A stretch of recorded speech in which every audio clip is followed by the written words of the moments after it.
হত্যা নির্যাতনে অভিযুক্তদের বিচারের পরেই আওয়ামী লীগকে নির্বাচনে স্বাগত জানানো হবে বললেন ডক্টর ইউনূস। ফিরিয়ে আনা হতে হবে পাচার হওয়া অর্থ। সরকার ধাপে ধাপে নির্বাচনের দিকে এগিয়ে যাচ্ছে বললেন বিমান ও পর্যটন উপদেষ্টা। দেশি বিদেশি ষড়যন্ত্র মোকাবেলায় দ্রুত নির্বাচনের তাগিদ রিজভীর।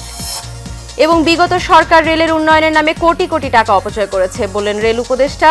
যাত্রী সেবা বাড়াতে নেওয়া হচ্ছে নতুন পরিকল্পনা।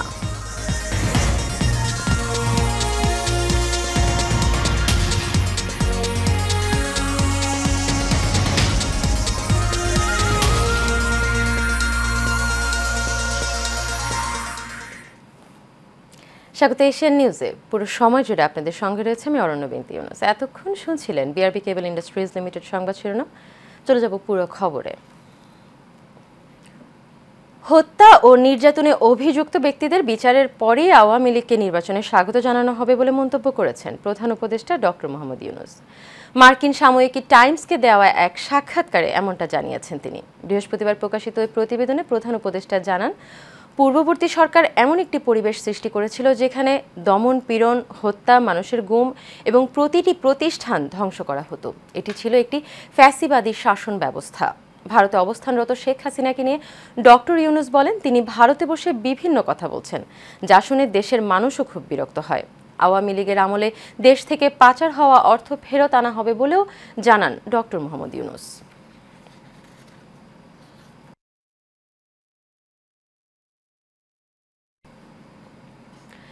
নির্বাচন কমিশন গঠন হয়ে গেছে।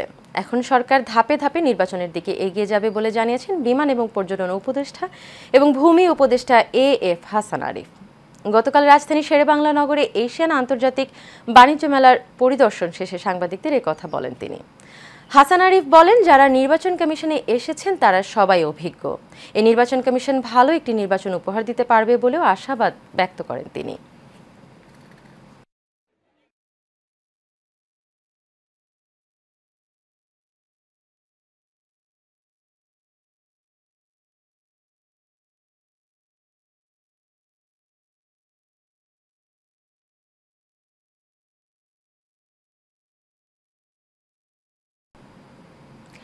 পালিয়ে গিয়ে বিদেশে বসেও মিথ্যাচার করে দেশে বিশৃঙ্খলা করতে শেখ হাসিনা উস্কানি দিচ্ছে বলে অভিযোগ করেছেন বিএনপির সিনিয়র যুগ্ম মহাসচিব রুহুল কবির রিজভী। গতকাল রাজধানীর নয়াপল্টনে বিএনপির কেন্দ্রীয় কার্যালয়ের সামনে জুলাইয়ের শ্রমিক রিকশা চালকদের হত্যার প্রতিবাদে রিকশা, ভ্যান, অটো চালকদের উদ্যোগে বিক্ষোভ সমাবেশের প্রধান অতিথির বক্তব্যে এ অভিযোগ করেন তিনি। এ সময় তিনি বলেন, পরিস্থিতি নিয়ন্ত্রণে দ্রুত নির্বাচন দেওয়া জরুরি। উপদেষ্টাদের বিভ্রান্তিমূলক বক্তব্য ভালো চোখে দেখছে না মানুষ। উল্লেখ করে তিনি বলেন, জনবিচ্ছিন্ন মানুষ জনগণের কাছে কাজে লাগে না, তাই উপদেষ্টাদের জনগণের সাথে সম্পৃক্ততা বাড়ানোর আহ্বান জানান তিনি। এ সময় বিএনপির চেয়ারপারসনের বিশেষ সহকারী অ্যাডভোকেট শিমুল আহমেদ বিশ্বাস বলেন, আওয়ামী লীগের পতন হলেও এদের মানসিকতা এখনো পরিবর্তন হয়নি। এই গুণীজন উপদেষ্টারা তারা তো চাকরিজীবীর মতো তারা কাজ করছে, কিন্তু বিপ্লবী সরকারের উপদেষ্টারা তো হবেন বিপ্লবী। তাদের চেতনা থাকবে অত্যন্ত গতিশীল চেতনা। এইটা আমরা ডক্টর ইউনূস সাহেবের কাছে আমরা আবেদন জানাতে চাই, আমরা তার কাছে অনুরোধ জানাতে চাই। গণবিচ্ছিন্ন মানুষ কোনোদিনই জনগণের উপকারে কাজে লাগে না। বিগত সরকার রেলের উন্নয়নের নামে কোটি কোটি টাকা অপচয় করেছে। বিনা প্রয়োজনে রেল লাইন স্থাপন করায় প্রয়োজনীয় রুটে রেল সেবার মান বিঘ্নিত হয়েছে বলে মন্তব্য করেছেন রেল উপদেষ্টা মোহাম্মদ ফায়জুল কবির খান। তিনি বলেন, শুধু ট্রেন নয়, সব জায়গায় নেটওয়ার্ক বিস্তৃত করা হলেও সুযোগ সুবিধা এবং যাত্রীদের সেবার মান উন্নয়নে নজর দেওয়া হয়নি।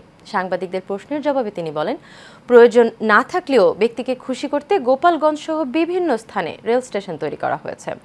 10,000 কোটি টাকা ব্যয়ে কর্ণফুলী টানেল নির্মাণ করা হলেও এখন কোনো যানবাহনের চলাচল নেই সেখানে। তাই যাত্রী সেবা বৃদ্ধি করতে আগামীতে নতুন করে পরিকল্পনা গ্রহণ করা হবে বলেও জানান তিনি। গতকাল দিনাজপুরের পার্বতীপুর কেন্দ্রীয় লোকোম্যাটিক কারখানার পরিদর্শন শেষে রেলপথ উপদেষ্টা একথা বলেন।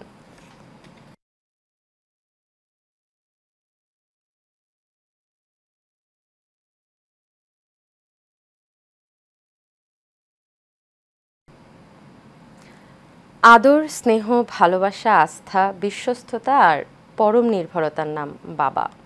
বাবা মানে বটবৃক্ষ, যে নিজের রোদ বৃষ্টি ঝড় সামলে সন্তানকে আগলে রাখে পরম যত্নে। শেষ বয়সেই সেই বাবা সন্তানের জন্য হয়ে ওঠে বোঝা। কিন্তু গাজীপুরে ভিন্ন ধর্মী এক বাবার সন্ধান মিলেছে, যার সেবা যত্নে অনন্য উদাহরণ সৃষ্টি করেছে তার সন্তানেরা। মোবারক হোসেন রনির তথ্য এবং ছবিতে সেই গল্পই জানাচ্ছেন সঞ্চিতা হক।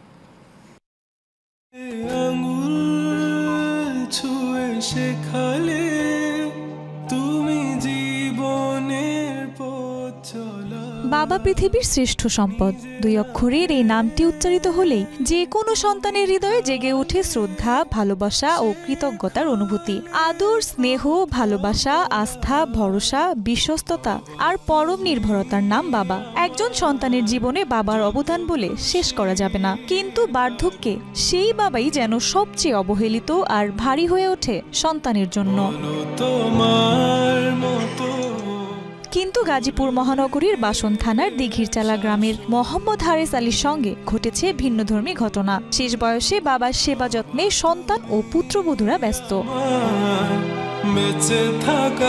৩ বছর ধরে ব্রেন স্ট্রোক ও প্যারালাইসিসে আক্রান্ত হয়ে বিছানাগত মোহাম্মদ হারেস আলী। তবে তার বড় ছেলে মুজিবুর রহমান, ছোট ছেলে মোহাম্মদ সোভান ও 2 মেয়ে ফিরোজা খাতুন, নূরজাহানের সঙ্গে পুত্রবধূ মাকসুদা আক্তার ও সাজেদা আক্তার যেন প্রতিযোগিতায় নেমেছেন তার সেবায়। আমার বাবা মোহাম্মদ হারেস আলী, বয়স 105 বছর। আমার আব্বা দীর্ঘদিন যাবতই অসুস্থ।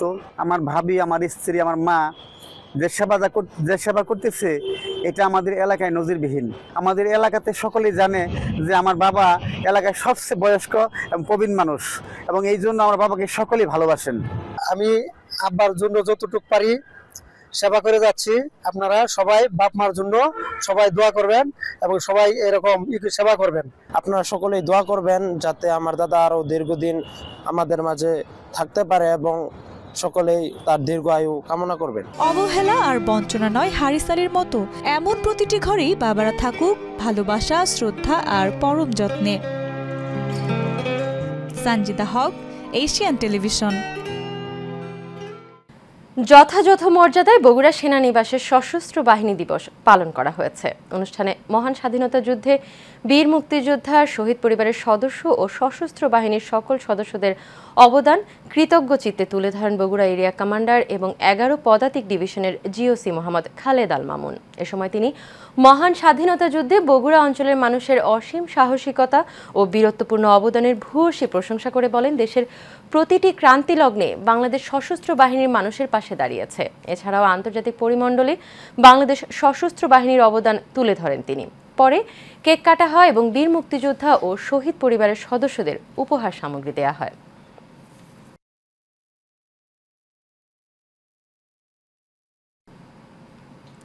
গাজীপুরের রাজেন্দ্রপুর সেনানিবাসে প্রতি বছরের ন্যায় যথাযথ মর্যাদার সাথে মনোমুগ্ধকর সংবর্ধনা অনুষ্ঠানের মধ্য দিয়ে পালিত হয়েছে সশস্ত্র বাহিনী দিবস। অনুষ্ঠানে আগত মুক্তিযোদ্ধা সহ সকল গণ্যমান্য অতিথিদেরকে অভ্যর্থনা জানানো হয়। প্রধান অতিথি BIPSOT commandant major general Mohammad Saidul Islam. প্রধান অতিথি উপস্থিত সকলের উদ্দেশ্যে স্বাগত ভাষণে মুক্তিযুদ্ধে গাজীপুর অঞ্চলের মানুষের অসীম সাহসিকতা, সহযোগিতা এবং বীরত্বপূর্ণ অবদানের ভূয়সী প্রশংসা করেন।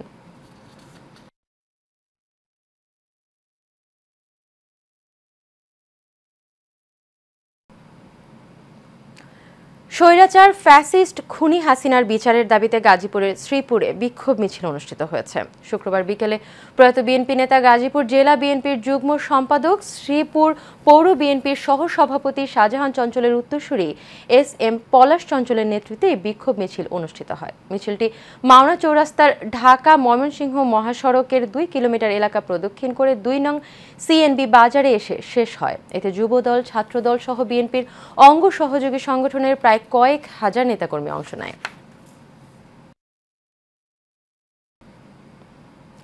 গণহত্যার দায়ে আগে আওয়ামী লীগের কঠোর বিচার করতে হবে, তারপর তাদের নেতাকর্মীদের বিষ দাঁত ভেঙে দিতে হবে বলে মন্তব্য করেছেন বিএনপির vice chairman advocate Joynal Abedin.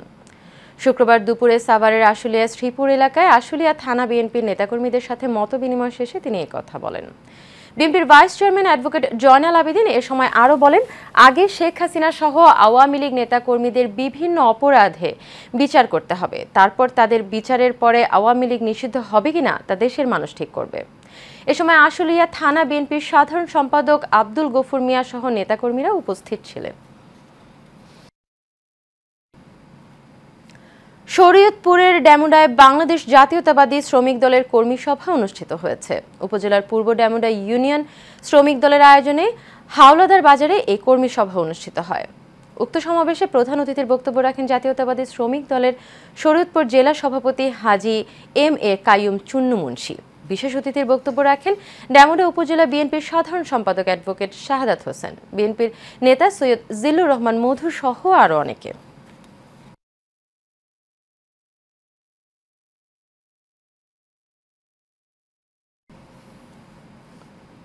নারায়ণগঞ্জের রূপগঞ্জে জামায়াতের ইসলামী সহযোগ এবং কর্মী সম্মেলন অনুষ্ঠিত হয়েছে। নারায়ণগঞ্জ জেলার জামায়াতে ইসলামের আমির আলহাজ মুমিনুল হক সরকারের সভাপতিত্বে অনুষ্ঠানটির আয়োজন করা হয়।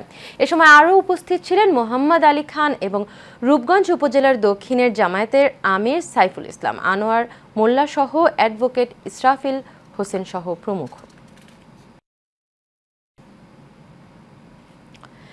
ঢাকার দোহার উপজেলার ঐতিহ্যবাহী দ্বীনী শিক্ষা প্রতিষ্ঠান তানসিরুল ইসলাম মাদ্রাসার ২০ বছর পূর্তি উপলক্ষে র্যালি এবং আলোচনা সভা অনুষ্ঠিত হয়েছে। উপজেলার বাটিয়া ক্যাম্পাস থেকে র্যালি বের হয়ে জয়পাড়া কালেমা চত্বর প্রদক্ষিণ করে থানার মোড়ে এসে শেষ হয়।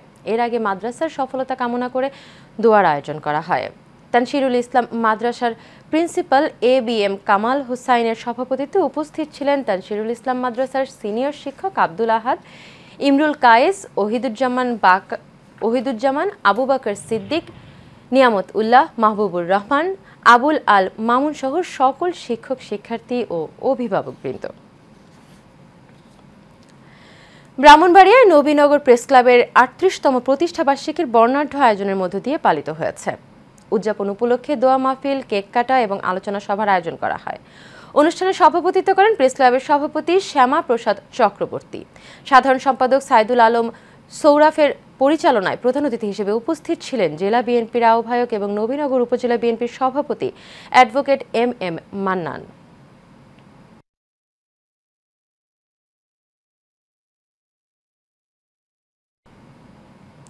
ব্রাহ্মণবাড়িয়ার নবীনগরে অগ্নিকাণ্ডে কয়েকটি দোকান পুড়ে ছাই হয়ে গেছে। এই ঘটনায় প্রায় ১ কোটি টাকা ক্ষতি হয়েছে বলে দাবি ক্ষতিগ্রস্ত ব্যবসায়ীদের। শুক্রবার বিকেলে উপজেলা ভূমি অফিসের পশ্চিম পাশে পৌর মার্কেটে এই অগ্নিকাণ্ডের ঘটনা ঘটে। খবর পেয়ে ফায়ার সার্ভিসের ২টি ইউনিট কাজ করে আগুন নিয়ন্ত্রণে আনে।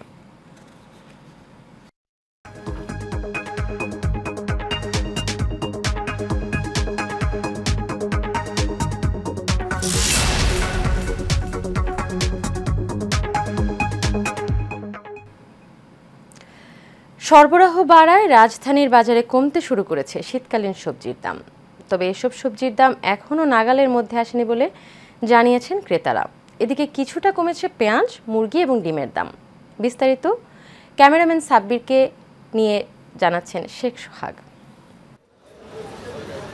রাজধানীর বিভিন্ন বাজারে কমেছে পেঁয়াজ, সবজি ও মুরগির দাম। সপ্তাহের ব্যবধানে পেঁয়াজের দাম কেজিতে ১০ থেকে ১৫ টাকা কমেছে। এছাড়া শীতের সবজি সরবরাহে বৃদ্ধি পাওয়ায় কমেছে দাম। একই সঙ্গে কেজিতে ১০ টাকা পর্যন্ত কমেছে মুরগির দাম। তবে এখনও চড়া আলু ও খোলা সয়াবিন তেলের দাম। কিছু পণ্যের দাম কমলেও তা এখনও নাগালের বাইরে বলে জানিয়েছেন ক্রেতারা। দাম আসলে আমাদের জন্য উঠতি, আমাদের আসলে যেটা আমরা পাইতেছি কিনতে গেলে আমাদের আসলে পকেট ফাঁকা হয়ে যায়, যেটাই কিনি। তরকারি সব কিছু পণ্য সব দাম বেড়ে চলছে। তো এইভাবে চলে তো কাস্টমার কীভাবে খাবে? এটা তো নাগারের বাইরে চলে যেতেছে। কেউ কম ইনকাম, কেউ বেশি, এই আর কি। এগুলো একটু জায়গার মতন যে একটু রেট দেওয়ার দরকার। পেঁয়াজের দাম একটু কমেছে, কিন্তু আলু, তারপর মাছ, মুরগি, ব্রয়লার মুরগি, মাংস সব কিছুর দাম বেশি। এই পরিস্থিতিতে সাধারণ মানুষ খুব কষ্টে আছে। এদিকে অতিরিক্ত দামের জন্য বরাবরের মতো সিন্ডিকেটকে দায়ী করছেন বিক্রেতারা। তাল বেগুন ১২০, লম্বা বেগুন ৮০, শসা ৯০, পেঁপে ৫০ টাকা, এরকম দামে গত সপ্তাহ দাম। দেশি ডাল, ইন্ডিয়ান ডাল এগুলো আগের মতোই আছে, এগুলো আর কমে না। আলুটার দাম তো মারাত্মক, এই কারণে দেখেন আলুই আনা হয় নাই। গত ১-২ মাস আগে চালের দাম বেশি ছিল, এখন নতুন ফলন আসা শুরু হয়েছে, বাজার একটু কমতির দিকে। ইনশাল্লাহ আপনারা দোয়া কমছে বাজার নির্মূলে আসছে আমরা ব্যস্ত আছি মনে করেন ডিমের 145 টাকা দর্জন। সোনালির দাম এখন 320 থেকে 30 টাকা বেশি, গত সপ্তাহে 10-15 টাকা বাড়ছে। মাত্র শীত শুরু তো মানে ফসলের চাপ বাড়লেই আস্তে দাম কমে যাবে। বাজারে নিত্যপণ্যের দাম সহনশীল পর্যায়ে আনতে সরকারকে আরও কঠোর পদক্ষেপ নেওয়ার আহ্বান সাধারণ ক্রেতাদের। শেখ সোহাগ, এশিয়ান টেলিভিশন, ঢাকা। শেষ করবো এশিয়ান নিউজ, তবে যাবার আগে বিআরবি কেবল ইন্ডাস্ট্রিজ লিমিটেড সংবাদ শিরোনামগুলো জেনে নেব আরও একবার।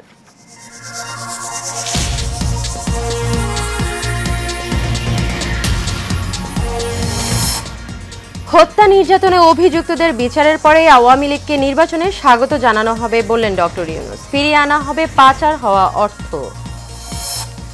সরকার ধাপে ধাপে নির্বাচনের দিকে এগিয়ে যাচ্ছে বললেন বিমান ও পর্যটন উপদেষ্টা। দেশে বিদেশে ষড়যন্ত্র মোকাবেলায় দ্রুত নির্বাচনের তাগিদ রিজভির। এবং বিগত সরকার রেলের উন্নয়নের নামে কোটি কোটি টাকা অপচয় করেছে বললেন রেল উপদেষ্টা। যাত্রী সেবা বাড়াতে নেওয়া হচ্ছে নতুন পরিকল্পনা।